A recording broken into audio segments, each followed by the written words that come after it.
Happy Wednesday. Welcome to the Scoop World Order. We are a few days away from our Buffalo Wild Wings annual spring game meetup. Can't wait to see you guys there at the corner of Lane and High Street, right on campus. It's going to be a great time. Cannot wait to see the folks, see all you guys pop in before the spring game, have some lunch, head on in and have a good time. And maybe if you don't want to go to the games, watch the game with us. We'll watch it for a little bit there and have a great time. But looking forward to seeing all of you guys. Huge day for Mark Pantoni. Congratulations, Mark has secured a huge extension. One of the highest paid general managers in the sport, the pioneer of the position, and is getting paid rightfully so for a position that has grown immensely in importance. And also, we have a couple of my favorite recruits are coming to town with Felix Ojo and Caden Dixon Wyatt. Felix Ojo is in town tomorrow and Friday, and then Caden Dixon Wyatt is coming in this weekend for the game. Might be the best receiver in the country, a teammate of Chris Henry Jr., and also a South Florida Express absolute dominator. So we're going to watch a little bit of his tape.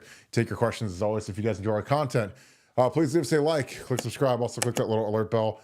Again, I appreciate you guys for being a part of the show each and every night. Again, this is a huge show because you guys make it one. You guys want to do something huge for us. I'm going to ask you guys in person to do this at the meetup. Give us a follow on Apple Podcasts. Again, we're trying to grow that format along with all of our other non-YouTube formats. So we've been harping on it. It's been working. We appreciate you guys for doing that. So with that being said, I'm going to bring in my good friend, Nevadabuck. Nevada, Mark Pantoni has secured a multi-year extension. I would estimate, the number is not out, that it is between probably 800,000 and 1.1 million. It's been reported that it's one of the top deals salary-wise at the position. I believe the top of it is around 1.1 million-ish. I believe it's the GM at Alabama. Not sure if Ohio State will top that, but it'll probably come close to that. Your reaction to Mark Pantoni receiving the extension and the job that he does at Ohio State? Well, I always say, you get what you deserve. And, for Ohio State, the bottom line is recruiting is great. The bottom line is their ability to recruit and negotiate quality NIL deals has been right up there with the best of them, considering the amount of resources we have. And we don't have infinite resources; we have finite resources.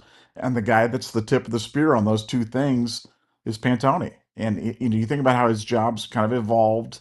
His job started is more, player development, or whatever you want to call it, but social media engagement, reaching out to guys, knowing their girlfriend's name, knowing their favorite food, helping on the recruiting of these players, and which again, big job, big job. Well, now you throw on top of that NIL and negotiations with agents and finding out where people are in terms of those types of arrangements and what their requirements are and what Ohio State can do, and you're working with the collectives and figuring that all out. I mean, Pantoni's the guy doing it, and so he's not the only guy doing it, but he's the guy responsible for it. So if we suck there, it would be fair criticism to say Pantoni's not doing a good job. But when they're doing a good job, one of the things that we pride ourselves on this show is being fair. We give compliments when they're due. We'll give criticism when it's warranted. And in this, I mean, we just won the national championship. Recruiting's on a rise, to a level I'm not sure it's ever been better than it is right now. And our use of the portal is first rate. So pay the man his money. I mean, if Ryan Day is worth X million, and Chip Kelly and Matt Patricia and all these other guys that have kind of gone on to riches, well, one of the guys that's helps respond. He's not solely responsible, but he's one of the guys responsible for your ascension has been Pantoni. And frankly, he's been a good soldier in that he's been there for a long time. And look, there's some of the stuff I still think Mark gets too involved in the message board politics. I believe that is a fair criticism of Mark, but I'm happy for him. And I actually texted him today and told him congrats on his new contract, and got a nice reply back. So hey, I'm happy for him. I'm happy to see people get paid when they do good work. And Ohio State's doing good work, and Mark Pantoni is certainly a critical element of it in a job that has evolved crazily since he first took it. And give him his money. So I'm happy to see it. Yeah, I think that Mark is the second most important person in the building behind Ryan Day at this point, and Mickey's third. But and maybe 5 or 6 or 7 years ago, I would have said that Mickey Marotti was two. But with the way that the transfer portal has changed the game, and IL has changed the game, Mark is his responsibilities have grown maybe fivefold since the portal opened. Because he has to be the bad guy a lot. Like that's something people don't really know or talk about, but there's, you know, he gets, kid has a good week, and they want to shake someone down for more money, or they want a better deal, or they want more NIL, or this school offered this, or this agent. He has to talk again. I think about like 3 or 4 years ago, he didn't talk to agents at all. Now he talks to them all day, and he's got to get car deals. And he's got to. I mean, your head would explode. And then there's also the part of he's got guys that have deals that they're not happy, and they gotta oh, I got this big deal over here, and he works to get them to stay here. And again, like sometimes like you look at the deals that get cut, and it's like, I mean, we got this kid for this rate. Wow. And then you see what some guys get when they leave. Well, I hear, and I know because my numbers are really accurate, and it's stunning. And Mark has to sometimes make the decision that we can't keep that guy at that number. And again, it's the same thing as the National Football League. Like you'll see some guy, some teams in free agency spend like drunken sailors, and all of a sudden, teams like guys walk, good players walk because they're grossly overpaid. And that happens in college football. So Mark has a number that he has to manage, and he's got, it's like feeding, you got to feed the dinosaurs. And when you've got, two Tyrannosaurus Rexes like JJ Smith and Caleb Downs that command, top of the market value, and they earn it, and they're pillars of the program and two of the greatest Buckeyes of all time already. He's got to deal with that. He's got to deal with recruits, with parents, and it's an agonizing job. I remember Mark, you gotta understand, I've known Mark for a long time, since 2012, worked together with him, meticulous, organized, detailed, keeps these big whiteboards with recruiting boards that everyone's up to date, and he has a big spreadsheet on the board of all of the we have 4 quarterbacks on scholarship, and we lose one next year and 2 the next year, and we need one, and this guy might declare for the draft, and he does that across every position, updates it weekly. And now and he used to do it back when you could project stuff, like when kids might be unhappy in transfer, or kids might go to now it's like guys can leave 3 times a year now. So it's almost impossible. And you have to keep that intel strong and have a good connection, because you don't want to get caught flat-footed if a kid takes off on you. But again, he's been magnificent at what he's done. And I give a lot of credit for Mark to Urban Meyer, because Urban Meyer was a guy, Mark was the guy that when he first started off working at Florida, he was the lowest guy. He was underneath the totem pole. Didn't get a free t-shirt, didn't ask for anything, did anything it took to work. And that's football. And that's a lot of business, where you start off at the bottom and you're setting up tables and chairs, and you're driving people to the airport, and you're working, 20 hours a day, and you don't have a life. And you get niches like in recruiting, and Mark really, who's a really sharp guy, got into a spot where, he really got good. And I give Urban Meyer all the credit in the world for inventing this personnel deal, this GM deal. And obviously Urban, he got out before it became this NIL world, but he saw the value in having a Mark Pantoni, and he basically created a position. Because again, the thing I love about Urban Meyer is he didn't give a flying F about anything. And if he wanted a guy and they didn't have a position for him, he'd make the university pay for it. And we got to pay this guy. We got to pay him real money. He's exceptionally valuable. And again, that's a lot on Mark Pantoni, because Mark basically created the GM position that now every school has to have. So when they showed up in 2012, I mean, Ohio State didn't have a Mark Pantoni. I mean, we had Greg Gillum, who was kind of did it on the side along with high school relations. But I mean, Mark, I used to joke with Mark when he looked at like our big board and our recruiting archives, it was just absolutely pathetic compared to what Mark expected and did, the organization, the amount of film, I mean, we might have broke down 100 kids and Mark would break down 1,000 kids and have the film cut up. And that all takes time, And so him and Derek Chang, who ended up working with Tom Herman at Texas, is kind of a GM. He's out of football now, but those guys worked tirelessly to get us up to speed. And that's why Urban hired him. They hired him, Volt, and Mickey Marotti, first three hires. And Pantoni showed up and was like the Tasmanian devil trying to get our recruiting up to where it needed to be. And again, I appreciated that because I never thought we were aggressive enough in recruiting when I was working at Ohio State, because we had people that they were old, they didn't know social media, they didn't want to know social media, they didn't want to. And again, that's fine. They've done it the old-fashioned way for a long time. But I'm like, guys, like, we're fighting with butter knives and they're using machine guns, and we're losing a lot. So Mark got rid of that notion, and magically everybody got cranked up. So happy for Mark, happy that they can't. He deserves it. He's put in the work. He's been, I think, woefully underpaid for the last few years. I mean, now he's at the market that he should be at. So excellent work. Nevada, as we get into the next few days, obviously the spring game is Saturday, along with the Buckeye Scoop meetup that is around the spring game. There are some stars coming to town. Felix Ojo, who's the #1 tackle in the country. Tyler Atkinson is coming in from Georgia. Caden Dixon-Wyatt, who might be my favorite player in the country in this class, who is a absolute speed demon, Percy Harvin type, who loves Ohio State, plays for South Florida Express. They're coming into town. What value does it add that you have Mark Pantoni extended, energized, ready to rock as we get this massive amount of recruits coming in this weekend? Well, I mean, that position's just, like you said, forget the person for a second and just know the position's become one of the most important positions in all of football. And, to have a guy, I mean, my favorite Pantoni story was when he first came on and he was asking for like the database.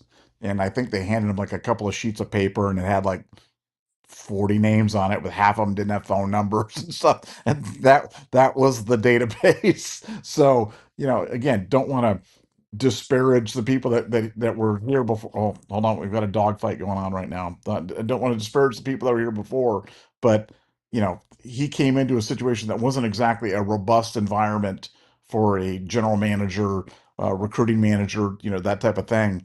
And he's taken it and run with it and turned it into a first-rate organization. And look, you got those guys, and this is when he's going to shine, when he's got all these recruits in, when he's got these top guys in. And coming off with a new contract, I'm sure he's going to be energized and pretty excited about it, and I'm sure that'll rub off on them. So I'm excited for this weekend because I think we got some commitments boiling, and I wouldn't be expected to see. It wouldn't surprise me at all to see a couple of booms this weekend. Yeah, and I think that people are. I think things are getting expedited. I mean, you're seeing guys figure out that you only have so many spots, and again. I think part of it is, now you have this 105. I mean, it's going to get tight, so guys are jumping in the boat early, and, with the way Ohio State's putting guys into the league, I mean, I wouldn't wait around if I was some of these guys. Again, I know that they got to hammer out the money and the finances of everything, but, the development and the way that we're putting guys in, it's been absolutely incredible. And again, I love the direction, the momentum. I love that Ryan Day's extended. I love that Mark Pantoni's extended. I love that we've got, I think, and again, I'll ask you your opinion on this. I think that this might be, with the addition of Tyler Bowen, the best recruiting staff we've ever had at Ohio State, just because, this is a very young staff. And again, that's can go one of two ways, but in general, the younger people on staff in general are always your most dynamic recruiters. And, you got guys like Carlos Lachlan. I mean, Carlos Lachlan's like the dean of the class in terms of age, and then you got Keenan Bailey, Brian Hartline, Tyler Bowen, Billy Phelps. I mean, all young, all excited to build their careers. And like I used to always say, like as a guy who's getting into the business, like the easiest way that you can show your wear is to go and recruit like a werewolf. And these guys are doing it, and I'm excited to see how Tyler Ojo reacts to not just Tyler Bowen, but I mean Marcus Johnson and Charlie Dickey are those are two really good line coaches. I mean, we have three of them in our building. And again, like if I'm one of these kids or the dad or the guardian or whatever, and I'm walking in and I'm like, you guys have three offensive line coaches, and it's not like they were quality control coaches at a smaller division. I mean, literally, we have the line coach from Oklahoma State and the line coach from Purdue, who was at Mississippi State previously. I mean, you have 3 legit line coaches on your staff. And I'm just like, how could that not be appealing, especially when you're a young player, that you're going to get that much attention? Because again, I've lived it where there's a point in time where when you're dealing with, older players and you got to beat, you got to beat Texas week 1. A lot of the focus shifts to the older players and the game plan, and we got to beat Texas. But now when you've got these extra veteran coaches, like you can still work hard on developing the young guys and really keeping the hammer down on it. So I don't know. I love this momentum at this point. I think it's fantastic, and I think that the way Ryan Day has set the staff up, when he's going to add Chris Carter to the staff, which is going to get done, it looks like just absolute masterclass by Ryan Day, especially in the wake of losing the 2 best coordinators in college football last year. I mean, he lost both of them, and this staff might actually be better. Which again, we still got to get through the games. I'm not trying to get ahead of myself, and I love Brian Hartline, but I mean, Chip Kelly, I think, is the best offensive coordinator in college football history, in my opinion. And I could be wrong, but I mean, I watch his tape, and I'm just like, I can't believe how hard it is to go against. So, but I'm just excited. Nevada, what do you want to see all these last few days? Friday, light practice, spider shells, coaches clinic, and then Saturday's obviously the spring game, which isn't nearly as brutal and vicious as it used to be. What do you want to see all these last few days with the recruits coming into town and some of the young guys getting to play in the horseshoe for the first time? I mean, look, I want to see some solid quarterback play. I want to see a couple of recruits commit to Ohio State, and just be nice to have a nice weather day and a beautiful celebration of football for us. Think about it, this is the first time, other than the national championship celebration, where they'll see the Buckeyes back on the field since we won the national championship, and that's always kind of special. I mean, I know it's not a real game, but it's kind of a game, and people are kind of going out there and watching it. And I think you made an excellent point about the staff. I mean, I'm not saying the staff's better, but we've certainly righted the ship and given we are presenting to the world that we have stability on the staff. We have stability in key spots on the staff, and in your general manager and your head coach and your strength and conditioning staff.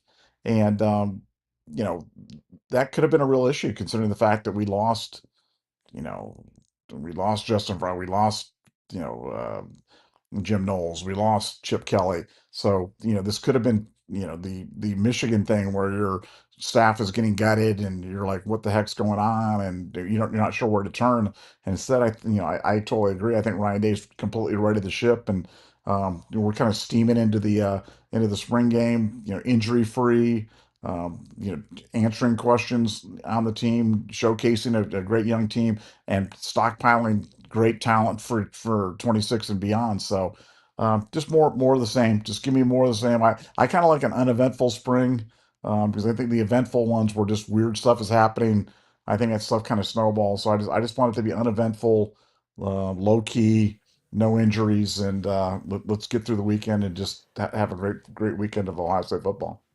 Yeah, I think that it's going to be fantastic. And again, I think that the way dynasties fall in all of, especially college football, is when the coaching staffs start to erode and the replacements just aren't close to being up to snuff. And I think that that's the masterclass of Ryan Day right now, where you see how he's reloading the staff. Again, I love expanding the support staff and having 3 offensive line coaches and having Chris Carter and having Nate Ebner, these guys that all again, the thing that, thank God they finally changed the fact that these guys can all coach. Because again, that's another role that Ohio State, and we were always, we always tried to be virtuous as best we could. And again, I don't know how it is with Ryan. I imagine they're probably just the same, because we are the kings of compliance at Ohio State. But when I was there, like, our QCs couldn't coach. Now, most schools across the nation, the QCs are coaching like crazy, and they break that rule every day, and they just if they get busted for it, they pay the jaywalking fine. But we weren't allowed to, at least when I was with Tress, and and really with Urban, our QCs really couldn't work as much as they wanted to either. But now that all these coaches can coach, man, and the way that we're able to hire Nate Ebner and Chris Carter and a bunch of these guys that are guys that I don't think would be interested in standing on the sideline holding a clipboard, but now they can actively work with the players and develop them and drop knowledge and help and get in the mix. And really, when you can do that, you can audition for a spot on not just Ryan Day's staff, in terms of being one of the top 10 coaches potentially. And I'm not saying that Chris is angling to do that or even I'm sure Ebbs is eventually, but these guys that are, Brian Hartline's going to be a head coach soon. Probably I'd say within the next 2 to 3 years, he'll be a head coach. And so, as soon as they name Brian the head coach at the press conference, like the first thing you have to do is fill out your staff. So Brian's going to take notice of, yeah, man, Nate Ebner is killing it. I want him to be my safeties coach. And, I want Devin Jordan to be my passing game coordinator. And I want my whatever. So, I mean, again, that's the Marcus Johnson to be my line coach. I mean, that's the benefit to seeing these guys work and in action, because again, like I always say, when I say that the players know who the players are, the coaches know who the coaches are too. I mean, I sat in staff meetings and there's some guys that could barely draw 11 guys on a grease board. And then there's some guys that are just absolute dynamos. Like, I mean, Tom Herman, excellent teacher, conviction, Urban, guys that would get on that board and you'd be like, yeah, he's going places. He's a dynamo. And then there's, Zach, I mean, Zach Smith was as sharp as you could get from that. So, I mean, all those guys that were really good, Luke, Mike Vrabel, I mean, I sat in a room with guys that were just really, really good, really, detailed, conviction. Like, you need all that when you're a coach and you're installing things. So I'm just excited for the direction of this team. Obviously, I think that the quarterback thing will get solved just because, the thing I know about Ryan Day, and I know we know a lot about Ryan Day. Obviously, he's been our coach for a few years, and we got a lot of intel on him. He is not going to get put his foot off that hammer until the quarterback's where he wants it to be. So, I mean, he got to heat it up in the summer. He's going to heat it up in the summer because that's what he does. That's what he wants to do. Like I said, I'm just super excited for him. We have a couple of super chats. So I'll get into these. Nevada, any other thoughts before we dig into some super chats? No, it's just this is an exciting day. I think with Pantoni, you could have seen him get disenchanted with. He was frankly underpaid for a long time. Job responsibilities had kind of changed. Scope had changed. Could have made a run at the NFL or some other job. I'm not sure in what GM or assistant GM capacity, some other player development evaluation capacity. But him being here, like you said, it just locks down, reinforces that stability thing in Ohio State. And I think stability is just an underrated thing in college football because it's such a transitory business where people are coming and going and moving on up down the pike, and having stability like that in a key position, I don't think we can emphasize enough how big that is. So just really excited about it. All right, Harris, hit us to me. Appreciate you, my dude. Thanks for the deuce. What do you see for Matt Patricia's third down, or what do you think his third down package will be? I think it's going to be very, very multiple. I think you're going to see a lot of guys walking around. I could see, kind of that 2 down, have 2 down linemen and then have everybody else standing up, which New England used to love doing that. That was like a Belichick staple, because then you really can't tell where guys are coming from when you've got, you got to understand, like when you've got a bunch of guys that are as big as defensive ends, but they're athletic enough to play linebacker, like Sonny Styles, Arvell Reese, CJ Hicks, like those are the perfect body types and profiles and explosion, analytics, in terms of their speed ratio, their length, to have those guys be pass rushers. So, and then you throw in Peyton Pierce, who's been just dominating in the spring. That's a lot of talented guys that can rush the passer. So, if you go 2 down, you can put Kenyatta and Caden Curry as the 2 down guys, the 2 interior guys, and then have, Arvell on one edge, CJ on one edge, Peyton Pierce and Sonny in the middle. And then you've got your you get your 5 your 5 DBs in the back. So your 6 guys up front that could be known rushers. You have 4 guys standing up, 2 guys down. That's what I would do. And again, I like Kenyatta playing defensive tackle on third down because I think that his arm length will disrupt and upset guards, just because guards are generally shorter. And Kenyatta's 6'5" or whatever it is, and he's got really long arms. And again, that arm length is critical. in pass rush because, frankly, it's like the old thing where the guy can't reach you. So, if Kenyatta can outreach those guards that are shorter, um, good chance to get some push. And what's even more important is he can deflect balls and get his hands up in the air. And again, like I'm real big on those. You get those 6'6" guys in the middle. As soon as that hand comes off the ball, get your hands up, and try to deflect it. And even if you just put your hands up, you're gonna disrupt the quarterback's timing, his rhythm. And again, I love that thought. And Caden can win inside too. I mean, he did some inside stuff last year with JT and Jack and Kenyatta. They did that kind of that rush man thing with 4 guys in, and sometimes they'd have Tyleek as the 4th guy, but a lot of times it'd be Caden, JT, Jack, and whoever. Caden, again, you put those speed guys in the middle, it can give guards problems, especially when you can put Arvell and CJ as the edge guys. I mean, which is exactly what it is. Because again, the thing that makes all this possible is the emergence of Peyton Pierce. And I think Peyton Pierce in coverage, from the people I talk to, he is a monster in coverage. And you put him in, put Arvell down at defensive end, and it really helps him flex into something that he's probably best at, which is rushing on the edge. And then you bring Peyton in, and who's probably, I mean, if he's not one of the 11 best on defense, he's probably in the top 12 or 13. So you really don't lose a lot by putting him in the game. And you still get to keep your coverage with 5 guys back. So that's what I would do as a sub package. And I think that that's something that Matt Patricia is going to experiment with, because that's just what New England always did. They'd always have these guys that were these edges, outside linebacker, D-end hybrid dudes. And you can walk those guys all over. Like Vrabel used to do that. I mean, Vrabes was the perfect hybrid, and you could put him at middle linebacker and have him walk around and blitz him and put him on the edge. And the offensive line has to track where that guy is in their pass protection, and it's a chore to do. And I think this is something that's going to really benefit the team. Nevada, your thoughts? What do you see from Matt Patricia on 3rd down this year? What do you think the package will look like? Well, I think it's going to be, like you said, it's going to be multiple, and it's going to be blitz heavy, because we don't have like the big stud alpha dog Marmaduke defensive end. So we're going to have to generate pass rush in a lot of different and a lot of creative ways.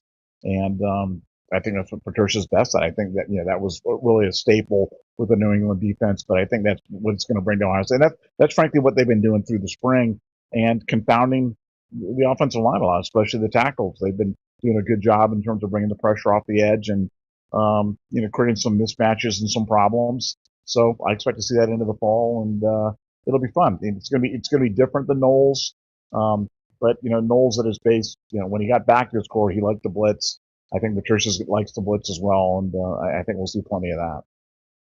Yeah, I agree with you. B Wit, thank you for the 5. Thoughts on the Restore College Sports Act, eliminate the NCAA while Michigan lawyers try to stall until that happens. And it says distribute NIL money evenly. I have not heard about this. I don't think it's ever going to happen. I wouldn't go for that if I was JJ or some of these guys. Again, as much as it's great to have everybody be the same, like, I'm a fair market guy. Like JJ, I know JJ's getting paid this year. He's worth every penny of it, and I don't think it'd be fair for him to have to distribute it. And then I think that it becomes the bag man thing again, where all of a sudden you've got guys getting paid under the table to do it. And honestly, I don't want to go back to that. And I know that they're going to try to do a cap and all that, but I don't know. Like, I mean, I like the guys. I like Ohio State being as competitive as possible. And I think that, doing the way that they were doing, I think right now is the best scenario we can get. Now, it's crazy and a lot of money and whatever, but I think it gives Ohio State the best chance. And that's just my opinion. Nevada, your thoughts on the Restore College Sports Act? Could it eliminate the NCAA? Will Michigan lawyers try to stall until that happens? I'm not sure on that part either. But your thoughts on potentially distributing the NIL money evenly? Yeah, well, to the point about the cap, I think this is one of our rare areas of disagreement. I think it's great right now until it's not great. And what not great is going to look like is there's going to be somebody who's really rich who's going to come and go, something, I don't care about convention. I don't care about the way things have been done. I don't care about ruffling feathers. I'm just going to buy the best football team. And JJ Smith, here's $30 million, come to my team. And Caleb Downs, here's $25 million. And I'm going to put together the best team because I just don't care. and that isn't good for college football. That would be a bad thing. And I think that we're just one crazy guy with a lot of money away from that happening. And when you have an uncapped situation, that's always a risk. And I really believe that would be like the destruction of college football. That, or if they ever eliminated the 3 years in college football rule, I think college football would literally cease to exist as a viable sports entity. So I'm worried that the no guidelines, like I said, so far it's been fine, and we won a national championship, and it's great. But an uncapped NIL situation where people can spend as much money as they want, man, I could see areas for abuse on that. And there are people in the world that have so much money that if they spent $100 million a month for the rest of their life, they would never touch their fortune.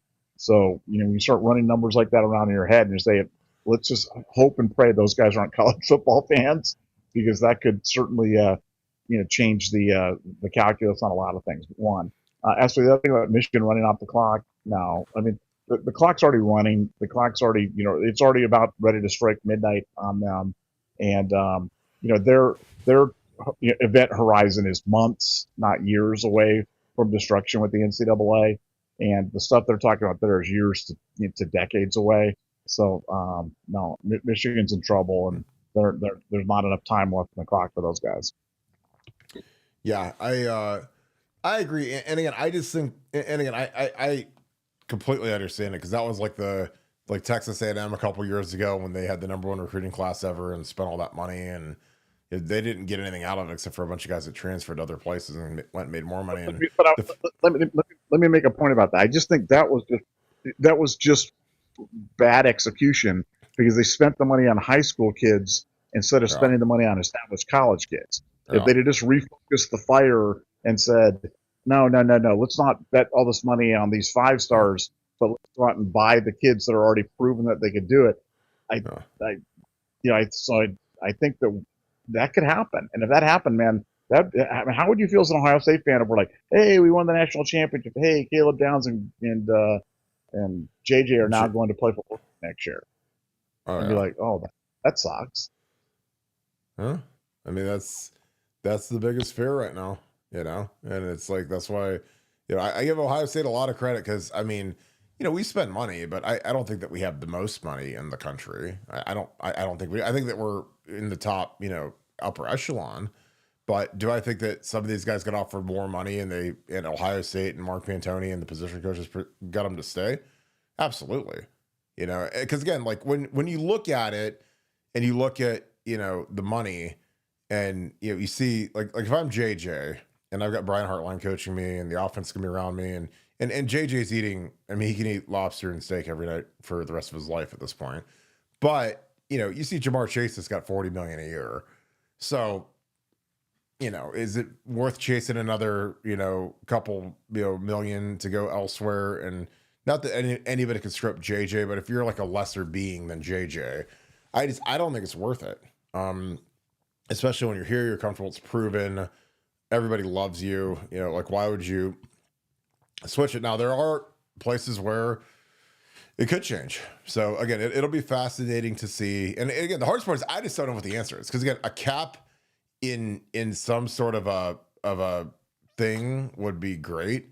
But would that then turn into like a true NIL, where it's like, you look at, in the NFL, like Odell Beckham was like the highest paid player in the NFL for a bunch of years, and it wasn't because of his contract, it's because of his off the field endorsements, where he had Head and Shoulders and all these big, different deals, and he's making, 15, 20 million a year off the field.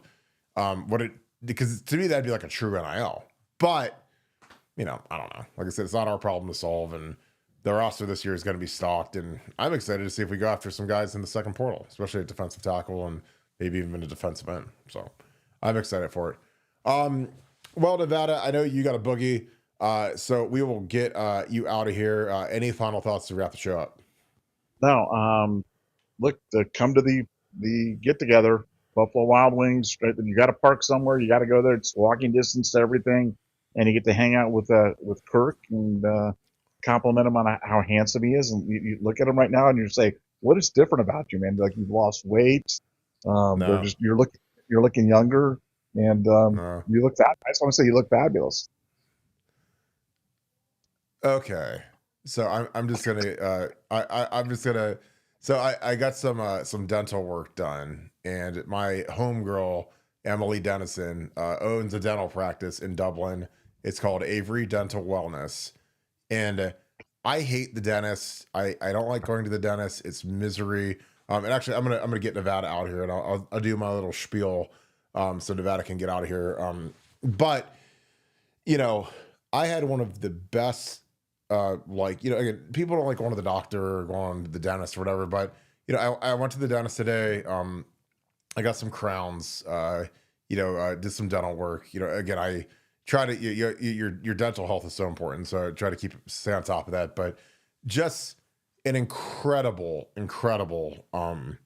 day. And it was a pretty long day. I mean, there's some extensive stuff done, but it's called Avery Dental Wellness, and I'm gonna put the Instagram up.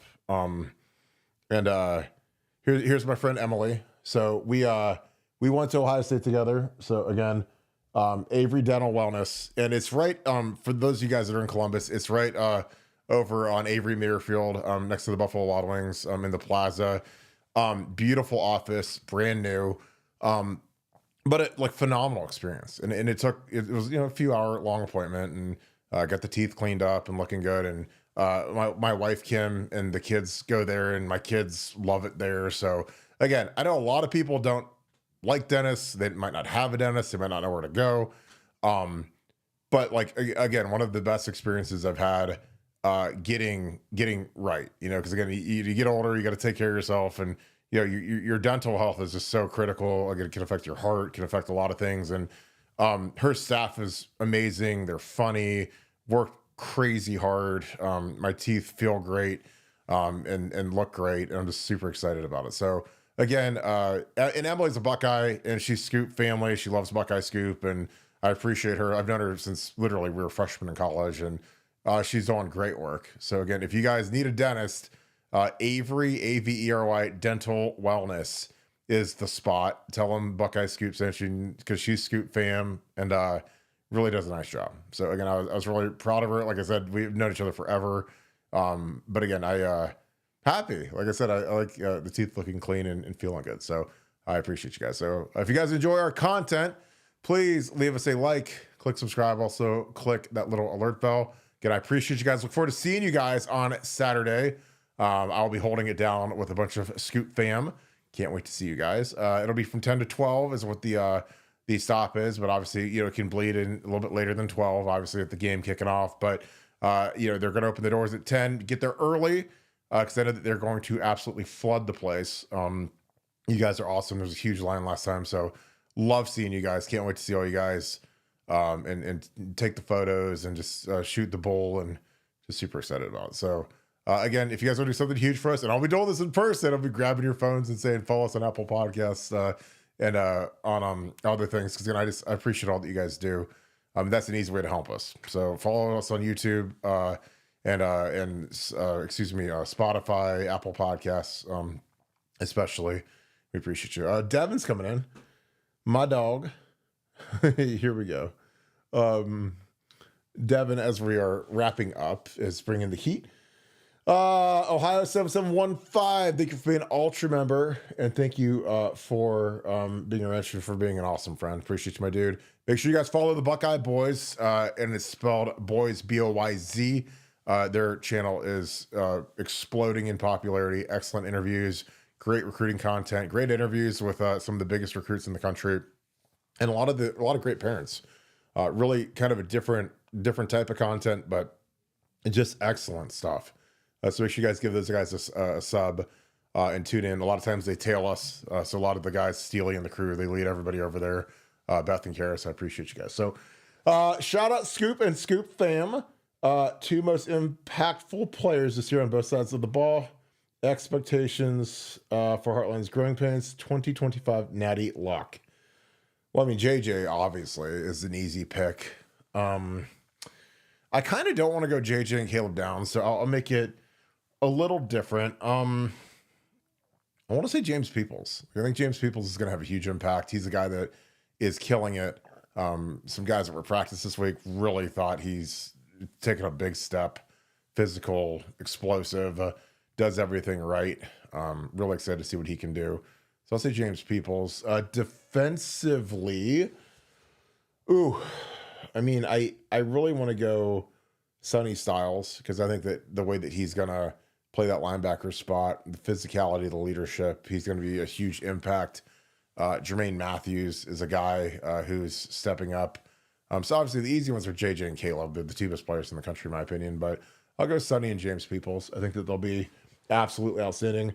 Expectations for Brian Hartline's growing pains. Well, there's going to be some, guys. I mean, that's the thing that I beg for people to be patient. I don't know if they always hear me, though. It's tough because, when the standard is Chip Kelly, who I think is the best offensive coordinator in the history of college football, impactful and just razor sharp, and that's a big big chair to sit in. I mean, Chip leaves and becomes the highest paid coordinator in the history of football, going to the Las Vegas Raiders. That's tough. So, I think Brian needs to lean on his staff. Keenan Bailey, who's real tight with him, Billy Fessler. I think Ryan Day's done a great job of surrounding Brian by people that he trusts, which is huge. He's worked with Keenan for a long time. Billy Fessler's been in the program for multiple years. Obviously, Ryan. So there's a lot of symmetry. Obviously, Carlos Laughlin's year 2, Tyler Bowen year 1. But he's got to lean on those guys and help them and trust his eyes. And at the end of the day, he's got to cut it loose. I mean, you can't be scared, and Brian's not going to be scared, obviously. But we got a lot. I mean, it's like I said, I hate the schedule and how it starts with Texas because it's a lot. When you're Brian Hartline, you've never called a play in your life in a game, and all of a sudden you get open with the second best team in the country. It's you're walking a tightrope with no safety net. So, but we have better players than they do. We have JJ Smith.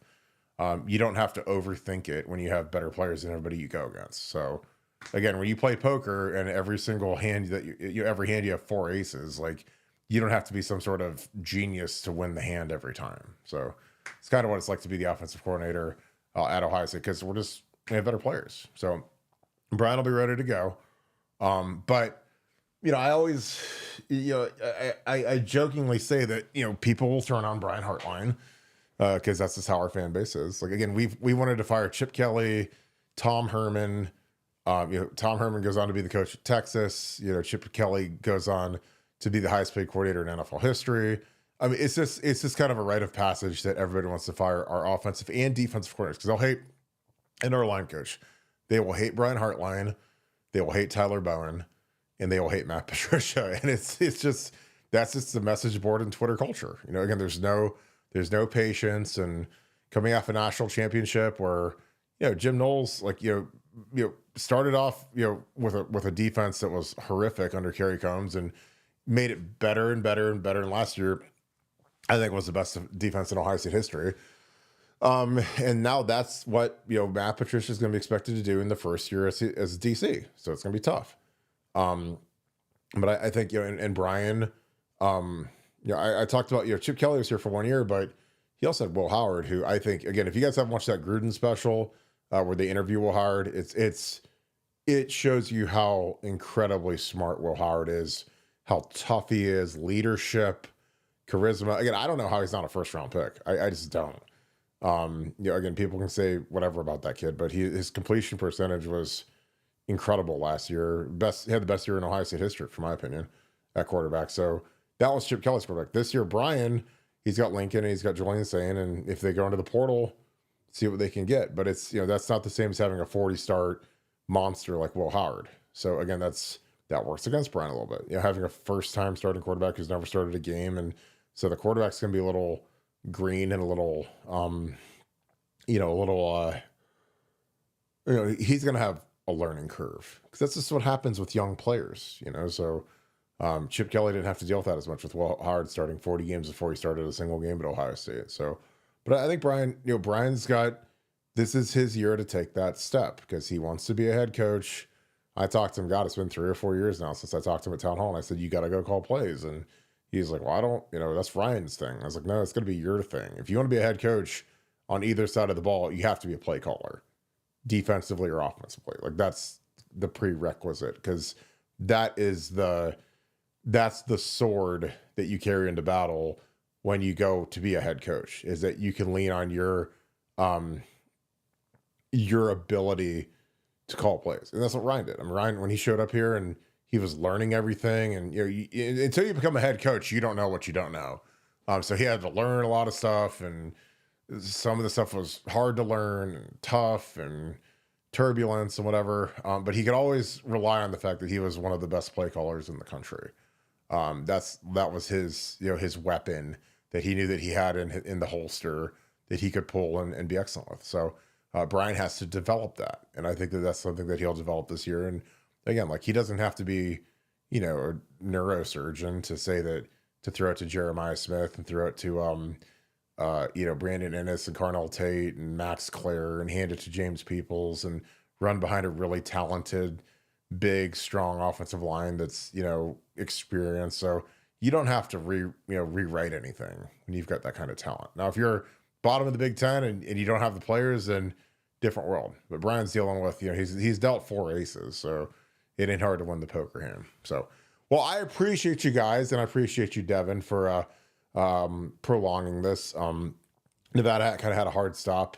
So again, I apologize to him booking it, but love him to death, and he had to go take care of some stuff. So, but I appreciate you guys so much. I cannot wait to see you guys on Saturday. It's gonna be a blast. It was a blast last year. Wear your Scoop gear. I will buy you a beer. That is the rule. Or if you guys don't drink, then I'll buy you a pop, whatever you guys want, a Red Bull. But I just can't wait to see you guys and see all your smiling faces. So looking forward to it. Make sure you guys get there early. Doors open at 10 a.m.